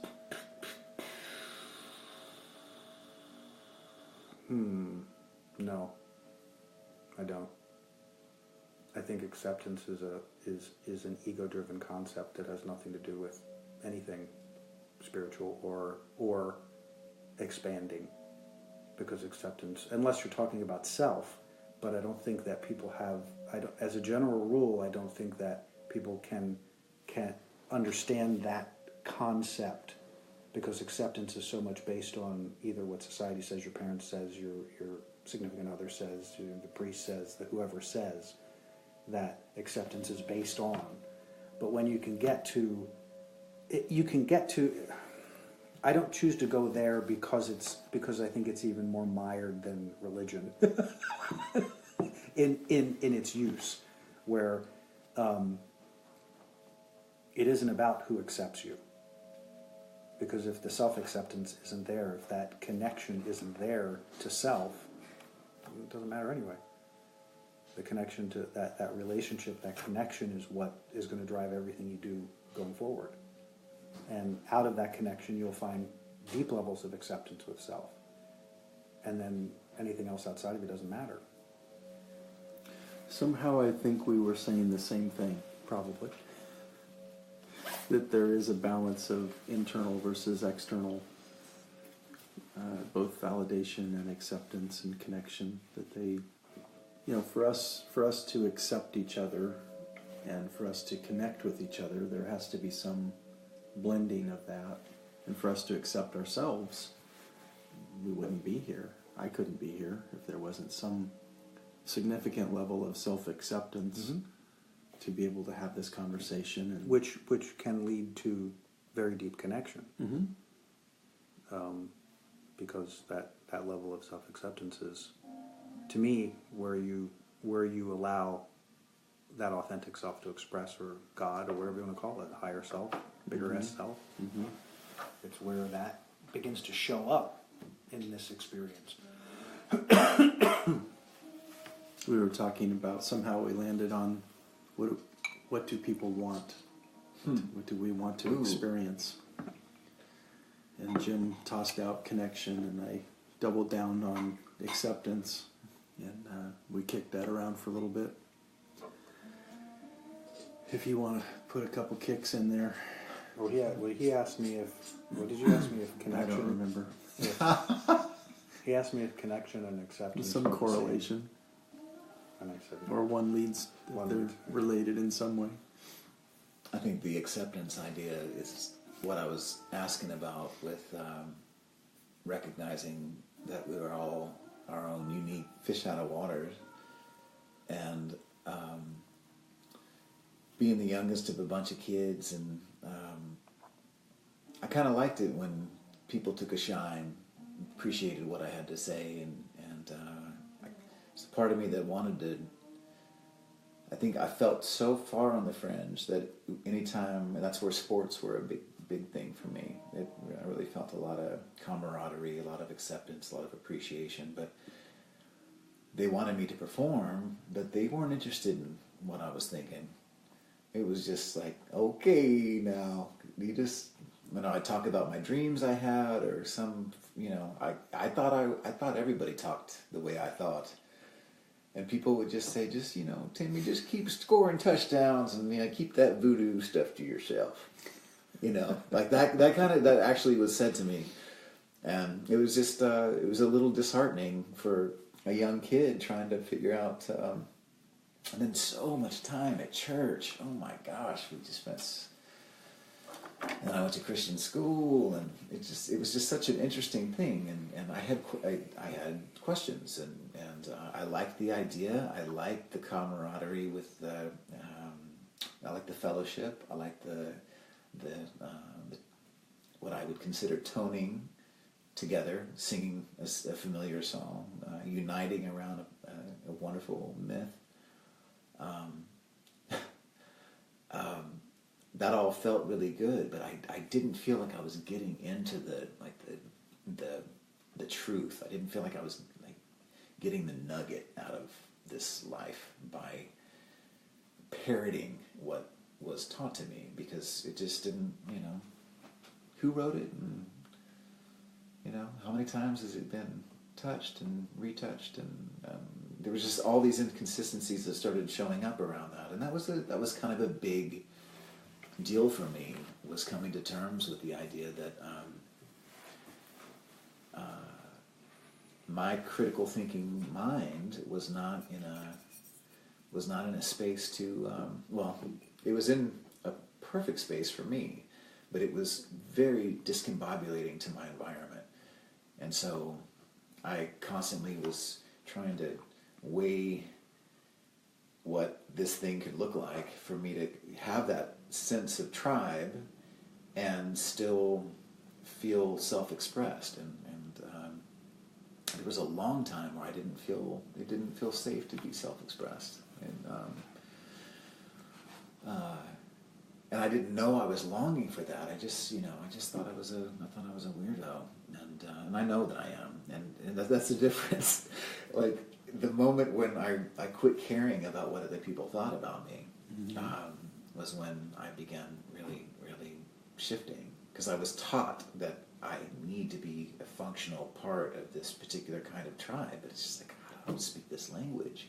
I can speak it for a little bit, but I'm not getting into the true fabric of this life for me, parroting what you guys are parroting, and I found that there wasn't a lot of ideas being discussed, and I found that extraordinarily boring, and I was looking for my way out of there as soon as I could. So acceptance, and what else did I miss? Connection. Connection. Yeah. So I think I probably used a little bit of my good looks and charm to get some semblance of some kind of connection, but I had no sense of how to navigate the deepest stuff that I was thinking, feeling, and didn't have a guru or a mentor or anybody that was vibrating on a level where, like, that guy, yeah, I want to spend some time with that person. My journey, for the most part, was doing things the hard way and learning and trying to apply that to have a little more wisdom for the next time I was making those kinds of decisions. But it wasn't. I didn't go and sit with my high school counselor and design the life that I have today. It was just all trial and error and try. There's got to be a better way. I'm going to keep. There's a persistent optimism that I'm grateful that I have, and I don't know where that North Star came from, but I'm grateful for it. Mm-hmm. Yeah, and this to me is tribe. Getting a chance to this to me is connection. The intimacy that I have with my clientele. There's clients that have been with me for almost 15 years. So having that connection and that familiarity has become family, because I've had all my siblings have no interest in my world. I don't get any questions from them. They're not checking in or anything. So it's cool that I get invited to be part of things like this, where the way I think, the way I frame things is validated and appreciated. So grateful for this forum. Me too. Yeah. Me too. Somehow I want to pony back or pitch back to this idea of intelligent design or divinity or God or creation and all that sort of thing. Sure. And just talk a little bit about how plan and organization have influenced my thinking about there must be something bigger than what this is, than the planet and our solar system. And I was thinking about how the organization of Christianity shaped my thinking originally, and spending 3 days a week at church, and by the time I was 18 I'd gone through this year-long school of discipleship that was like 6 hours every Saturday, meeting with the pastors and the elders, and I was on my way to becoming part of the deacons and all that sort of thing in the church. And So you're Mormon? no, it was called the Applegate Christian Fellowship up in a little podunk town, Jacksonville, Oregon. It's an offshoot of the Calvary Chapel Oh, yeah. Okay. in Southern California. Anyway, I recall one day on a lunch break talking to the senior pastor about going from Adam and Eve as the first story. You know, how did Adam and Eve and Cain and Abel and Seth then grow the family? Yes. Grow the family. How did that become 6 and then 20 and that sort of thing? Uh-oh. How'd that go? And I asked the question, I said, so by the time that, you get to the part about where, it's a sin to have sex with your mom or your sister or your brother or whatever, it's like, well, that could have only been the way that it went down in the very beginning, right? Right. There's no other way. Right. There's no other way Yeah. that could have went down. And I remember Pastor John, God bless you, Pastor John, if you're listening. That would be cool for him to be listening to me now when I used to listen to him. But he didn't have an answer for that. And the best that he could do was say, well, that was for then and this is for now. And I'm like, come on, man, you've got to do better than that. Right? I mean, because he's like, well, it watered down the genes and it led people to be susceptible to... And I'm like, well, how would that have happened thousands of years later if it wasn't true from the very beginning? It's just like that doesn't make any sense. Huh. And so I was thinking that at 18, and here he was probably 35 or something like that, and he didn't know how to answer the question. And I kind of got the pat on the shoulder and go away, Keep sort of praying. thing. So that was my first kind of like aha that they're How really old were you? 18. 18, okay. That here this man that I idolized couldn't answer what I thought was a pretty simple question. But that organization, because there was a lot of layers of Sunday school and moving up through and and possibly even going into the seminary myself or becoming a pastor. So that was one level of hierarchy that I got exposed to that it didn't seem fit for me at some point. And so then I joined the Marine Corps, and there's the whole individual rifleman, and then there's a fire team, and there's a squad, and a platoon, and there's a company, and a battalion, and a regiment, and a division. And then you have, the Marine Corps, along with the Navy, and the Army, and the Air Force. So you have this whole, as you stay in the military, you realize it isn't just your little piece of the pie that makes it all work. And even if you think about the surface battlefield, you also have an air battlefield, you have a space battlefield, you have a surface Navy battlefield, you have a subsurface Navy battlefield, Wow. you have a deep water and a near shore battlefield, and there's all these pieces that connect to it and make the whole thing work. Huh. And so, my introduction at also 18 of going into the military and thinking, wow, not only is the Marine Corps really complex, but the whole thing is like really freaking complex. And it was like at 30 years after studying all that, putting together these complex war games for the Space and Warfare Command in Point Loma in this underground battle lab, we were taking current world day scenarios and putting together simulations to put the fleets through so that when they would go on deployments, they would perhaps have already thought through some of the problems that we thought they might face in current world times. So I kind of got to see that whole big, grand master plan in action. And then a book came out called The Pentagon's New Map. Huh. And this professor at the Naval War College... What year was this? Ish. To maybe 98, Okay. 2002, Yeah. somewhere in that Okay. time frame. And he put together this map of the planet of where the United States has been at war from World War I.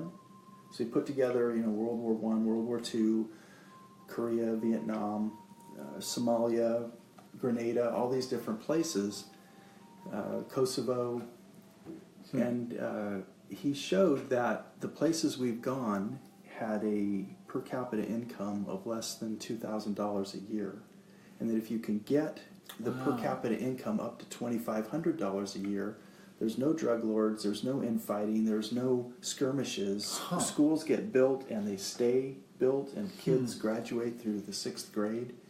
And so he showed that foreign investment is what works, not foreign aid. So all this aid that we've been giving, to all these countries, it just gets sucked up and it doesn't get to where it's supposed to go. Can you distinguish the difference between the two? Foreign aid is fly sugar and flour to land it there, and the natives come out and get it, sort of thing. I see. Sorry I said natives, that's probably not politically correct, but you get the idea.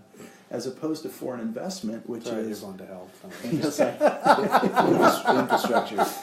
Yes, you build the infrastructure. Teach people how to do the fact, and they create jobs and create stability.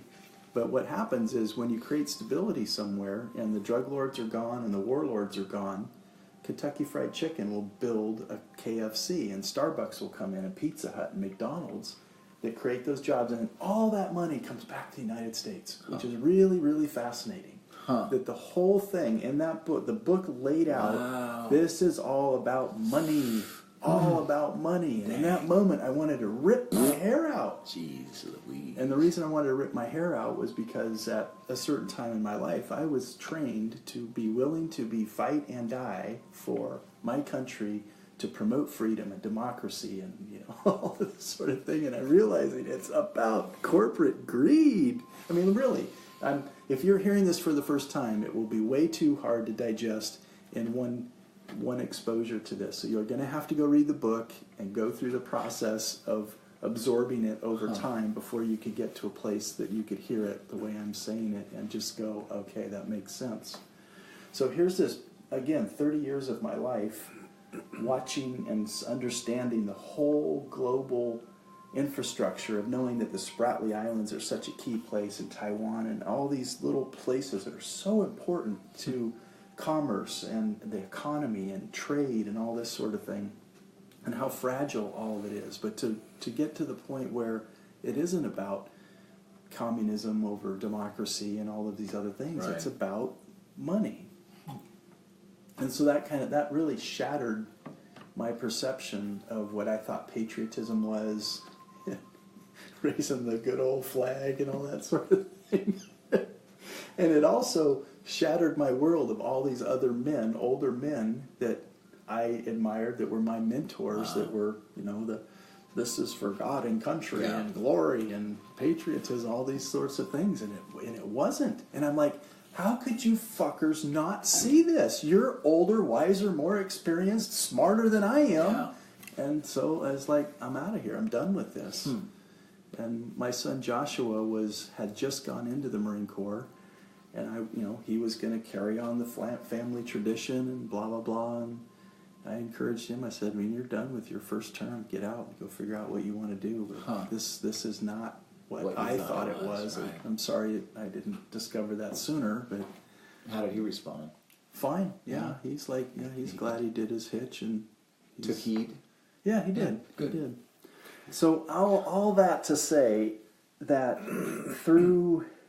Let's also throw in my education of going through everything, college and then graduate school and the doctoral program, that there's these layers, that something gets built on top of something else. Mm-hmm. And what I could see and perceive in the beginning, there's no freaking way I could capture it and understand it way out here. So I saw that through Christianity, I saw it through the military, I saw it through my education. Not all those stories were negative or bad, but there's like a layer built on top of a layer on a layer on a layer, and there is a bigger picture. The first time you take a stats class in undergrad, you take a stats class at the master level and another one at the doctoral level. It's stats, but it's so much bigger and more evolved. So that's how, for me, it would be natural for me through my experience to see layer upon layer upon layer upon layer of experience that I would call other dimensions or other frequencies or other planets or other life forms, or the difference between a guardian angel or a spirit guide or even somebody higher up than that. And at some point it still all is God. It's still all kind of one thing. That was a long I loved it. Explanation. You're pretty fascinating cat, Mr. Thank you. Or Dr. Smith. I don't know what was fascinating about that, but I'll take the compliment. So the levels, that's how it works for me. And, and I'm willing to be wrong. I'm the first one that says, I'm willing to be wrong. It doesn't need to be that way. That just, for me, makes sense. Well, it seems to tie back to what we started this conversation with, and that is the idea of faith and trust, and that there comes a point in all of our experiences where the balance of power shifts, where that faith and trust goes internal instead of external. Mm-hmm. And when it does, depending on your level of acceptance of that, depends on how catastrophic the experience is. Because for people who can step into that and go, wow, this is not what I thought it was, and now it's back here. Okay, I have this experience, I have these abilities, I have this confidence that who I am in the world is significant in some fashion, that it now has, that becomes the foundation from which all choices are made going forward. Mm-hmm. And there was something about that was specific to something you said. He's pointing to me, Timothy. Timothy, sorry. Yeah. That's okay. It had to do with. It had to do with the. While you're finding Lost it, it. may I chime in? Please. I just want to say that there was a moment when I was probably about 5th grade. My granddad was sort of the spiritual pillar of our family, and he would drive his motorhome out from L.A. to Texas and park out in the field and out in the pasture, which was really smart. I didn't realize how genius it was, but he had his own little home that he could just go and we had to be invited, and we couldn't just go. So I mean, we could go and knock, but after a certain time, they had their space. They could take care of themselves. They weren't involved with all 7 kids in one house. A little crazy, but anyway, one morning he was there and had a nice fire going. He's eating his oatmeal, and I was coming out, rubbing my eyes, just figuring stuff out, and it had occurred to me that, like, oh man, this is the guy to ask this question. Hey, Peepaw, what do you think the age of the Earth is? How old is this thing, He put his spoon down, and he did this a lot, which is another story I'll tell you about sometime. But that cough, someone that's doing that all the time, that is called plum pit chi in Chinese medicine, and that means that there's stagnation in the liver, and that has to be cleared out. That's what he died. The man that didn't drink, didn't do anything. That's what that's what got him. Anyway, how old is he? Is the Earth, Grandpa? And he thought about it, and he looked at me, and I could tell he was just winging this whole thing. And he said, according to Scripture, it couldn't be more than 5,000 or 6,000 years old. Yeah. And I absolutely felt this entire rug of my spiritual existence getting like just jostled, just a little, letting me know that just because I have respect, because someone has a nice prayer, doesn't mean that they are well versed in all things, how this world goes. I just thought it was a very interesting thing. But I think that was the pivotal moment where I started going, wait a minute, sort of like what Jeff was talking about. How could this guy not understand? This is a guy who's really smart about a lot of things. How does he not know that yoga is almost that old? Glue is that old, Mm-hmm. Beer is just about that old. Where did the dinosaurs fit in? And anyway, just a funny existence. Funny. And I was curious about when you began unraveling, because we were all sort of indoctrinated into the Christian What was your moment when you had your desire to start looking outside the box? What was it for you?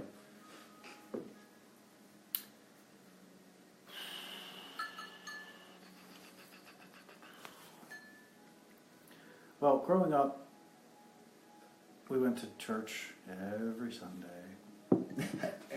Every freaking Sunday. Was Catholic for a long time, and then we traded that for something else. I think I'm sorry. Yeah, my dad was the Catholic, I think, and my mom was Lutheran or Presbyterian, or I don't know what her background. But anyway, so we ended up going to a different one later on.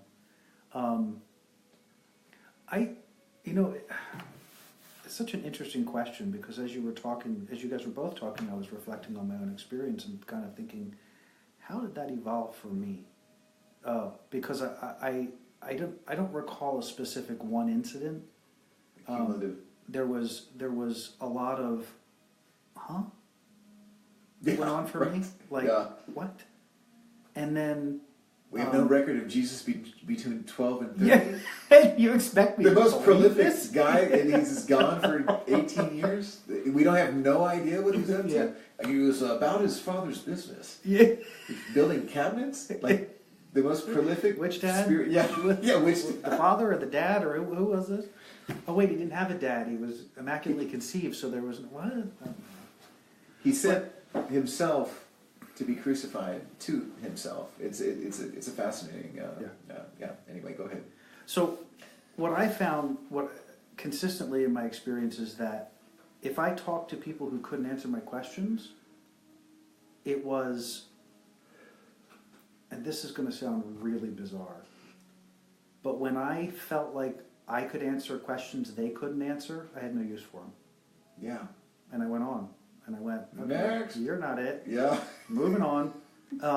And with each place that I had, because different from I think your experience, I've had many very powerful mentors in my life over the course of my life, and they all showed up at amazing junctures to usher me into the next phase in some form or other. And interestingly enough, 98% of them were women. All of them were these remarkably amazing, powerful women who would show up in my life and kind of shoot me down, and go on and carry on from there. But I'm because I went back to it. Going back to the Allentown College of St. Francis de Sales, for crying out loud. I'm living in the Sacred Heart Seminary. I'm 17, 18 years old. Still looking for, is this where the connection is? Is this where it is? And I've had a very different experience of the idea of tribe. It's something I struggle with, because I don't know if it's that I don't think that way, or maybe I have a different word for it. I'm not sure yet. I haven't figured that one out yet, because I think I tried to get involved in different things, but as soon as it was incongruent, I'm done. And it's still true in my life now. I can't. It's very hard for me to engage, going to meetups, because as soon as it goes sideways, I'm done. As soon as the person who claims to know something takes a left-hand turn, I have no use, no interest. I lose all interest in engagement, because it's like, you know what the fuck you're talking about. So do you think that falls under the guise of expectation? What does that mean? Well, I mean, did you go in with a certain expectation? Sure. If you say you're an expert, I expect you to be one. If you say someone at a meetup says they're an expert, well, depending, meetups they're a bazillion different kinds, and a lot of them focused on a lot of different things. I'm using meetup as an example because there's so many different schools of so many things. Yeah. And I've tried lots of things, but as soon as the person who says they know what they know doesn't know what they know, it holds no value to me anymore. because I'm seeking. Sure. I want to be challenged. I want what I know to be brought forward in a way that says that's crap or it's not. And what builds faith and trust for me is the consistent experience of creating that experience and knowing from my own experience that those things that I have had this experience or that experience that's not related to a textbook, it's not related to somebody else's version. Usually what happens is I get that information after the fact. Oh, there's a book about that? Cool, I like that. That happens for me a lot also. I love that. Which? That I will get the download and then get the reinforcement afterwards. I was just talking about this. A journey that I took in the Andes. I was sharing with a lady that was selling me that couch that's in there almost 20 years ago. And I was telling her about my time. It was a 1-year anniversary of my father's passing. A very reverent time for me. And she's like, well, you must have read a lot of Carlos Castaneda. And I said, who the hell's that? And she said, really? Everything you just said is all from his book. And she goes back into her office and hands me a pretty good stack of Carlos Castaneda books. And I was reading through and it's just like, oh my gosh, this is uncanny. That to me is where the rubber meets the road in the spiritual realm, is when those distant bells that we haven't ever heard that ring true and seem familiar when we get it. It's that's as good as it gets right there. See, and those are what I call God moments. And that's what I would call divinity or intelligent design. Yeah. And you call it? Yeah. What do you call it?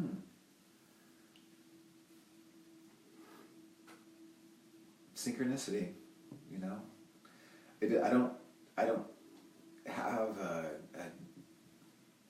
desire to ascribe it to something, an entity. It's just I'm part of something extraordinary, but it doesn't. It's not like this thing. Like I sought it. I'm very much a seeker myself, and I created all these risks and challenges for myself to meet the right people to get to the point where I got invited to be in the Andes with a lot of my personality, a lot of my sort of little bit of pushback and relationship. Created this great rapport with his brother that I lived in Santiago, and we got to go up to the Atacama Desert and do this journey. But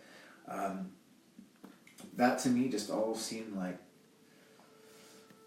I could see it being divine.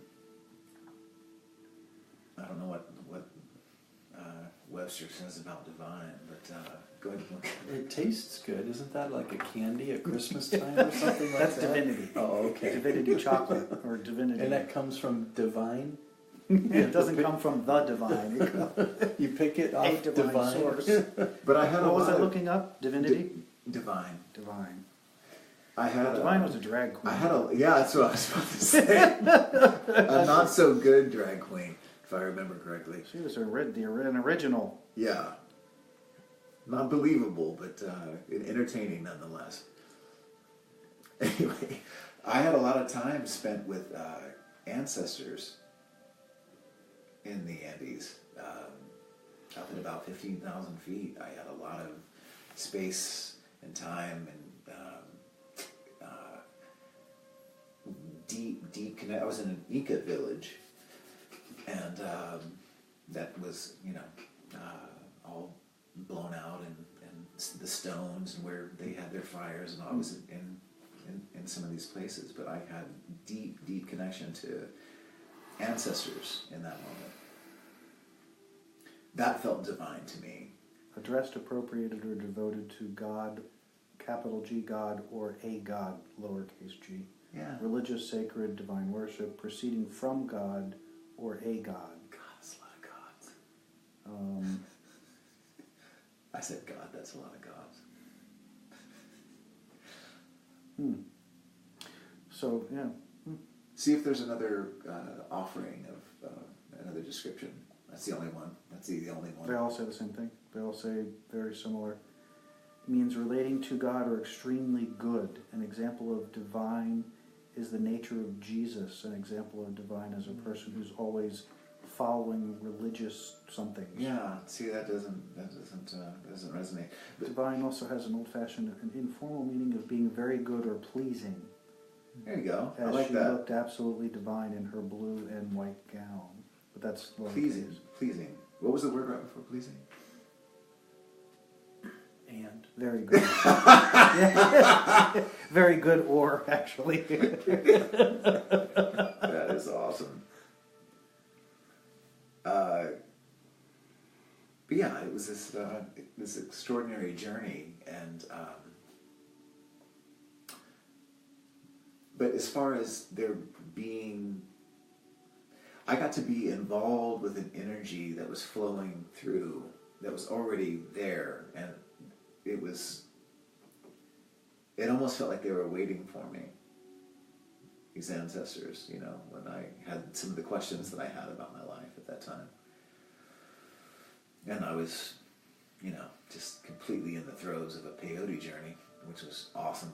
And not for any kind of, there was no party. It wasn't like see how messed up I could get. It was a purposeful, wanted to understand my place. And so that was a very powerful moment for me. But This is interesting. But I remember seeing my idea of my place in this as being much more purposeful and appropriated than I ever felt before. And it had to do with connection with nature, had to do with my connection with the cosmos.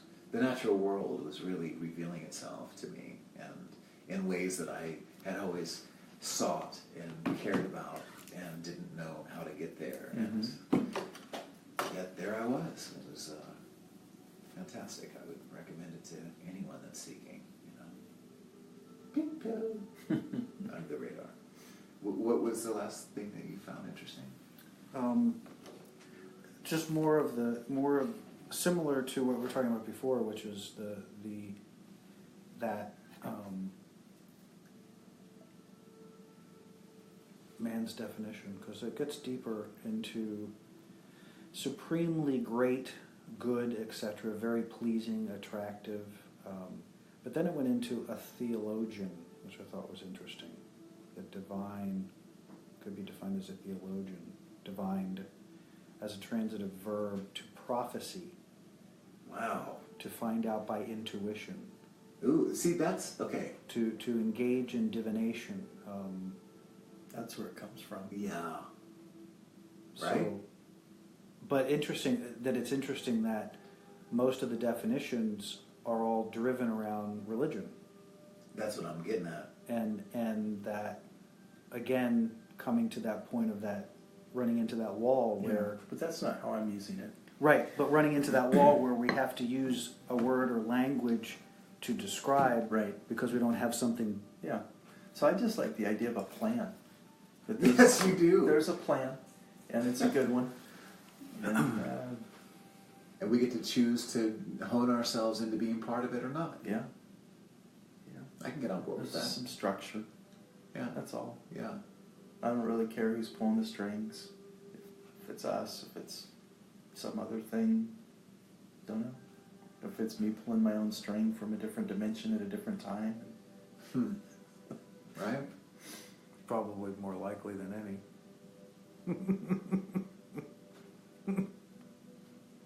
That's what makes most sense to me about UFOs, is that they really aren't necessarily from somewhere else. They're just in that moment exposing itself in this dimension from the dimension it comes from in a frequency that's very similar to ours. It just, there it is. Just shows and up. there it goes. So, we are at that juncture, I think, that we can... we've kind of Call it a wrap? gone off the reservation here a little bit. Who cares? good for us. But to bring it back around to what we started with, which was talking about trust and faith.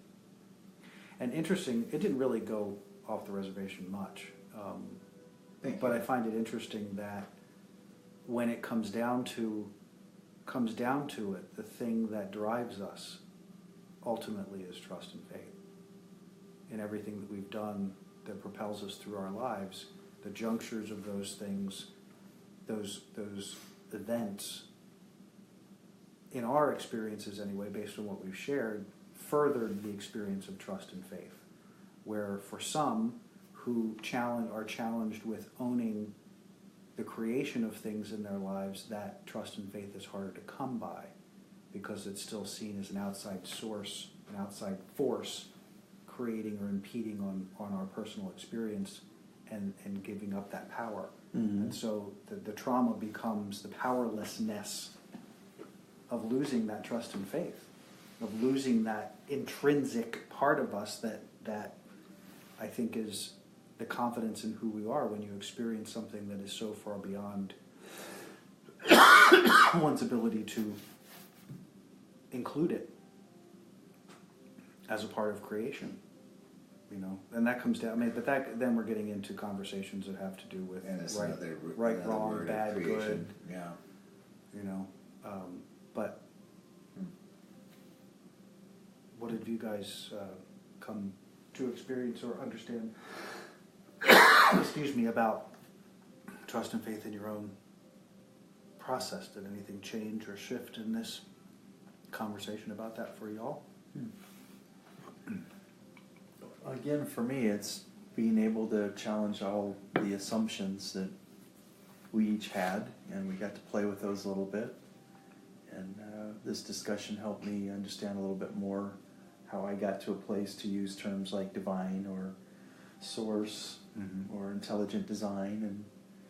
And it's all kicked around the idea of connection and acceptance, and that's all interwoven. And again, good time tonight. Mm-hmm. Yeah, absolutely. Any closing comments? This might be my favorite so far. Yeah. Cool. Yeah.